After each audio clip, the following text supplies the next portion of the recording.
So while you finish this up, what explain kind of what just went on, why you had to do this last minute redo or remod on it?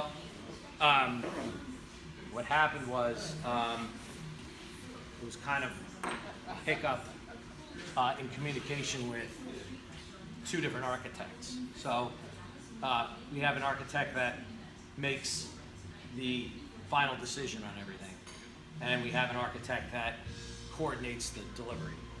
So we were in touch with the coordination architect, and when we do large conference tables for AT&T, they usually have these electrical boxes in them. Right. And this table happened to not. And when I spoke with the architect that designs everything, we were coordinating for delivery tomorrow. I knew enough to tell her, hey, this doesn't have a box in it, or boxes in it, which is a little strange. And she said, yeah, that is strange, because they should have them in there. So I guess there was a communication gap, and she said, you know, we really need to get these in there. I still want it to be delivered tomorrow. So we pretty much paused everything else that's happening in our shop and got this turned over, and we're putting the boxes in so we can meet the deadline of tomorrow. So Gotcha. just kind of something extra we're doing for them. Right.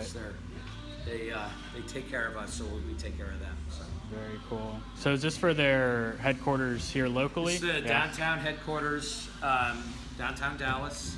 Let's go to the 21st floor of the Ackerd Street building. And we have about 6 others to do that resemble this in the next coming months. We've done a bunch the previous few months, so Right.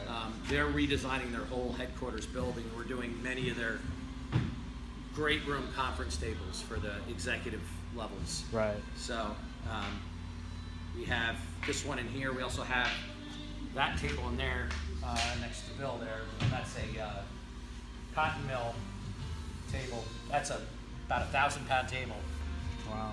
And that's also for AT&T. It's a teleconference table. Okay.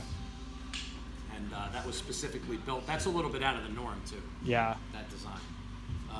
But they kind of gave us their ideas and kind of what they're looking to do, and we built it to the specs. They didn't want live edge, but they sent us a table of a picture that had a live edge that looked like that, and we mimicked. Right. We didn't do it 100%, but we did. We took a lot of the qualities from the picture and a lot of qualities from our design team, and we put it together, kind of came to a compromise and built it that way. Nice.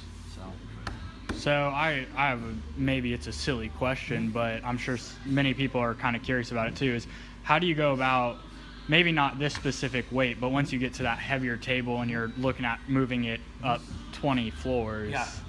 So every table that we do for, or pretty much every table that we do for AT&T, we did a lot of their lobbies, so that there's an exception, but any other table that we're doing that's going up in an elevator, we have to actually cut them in half and then run them up the elevator. Interesting.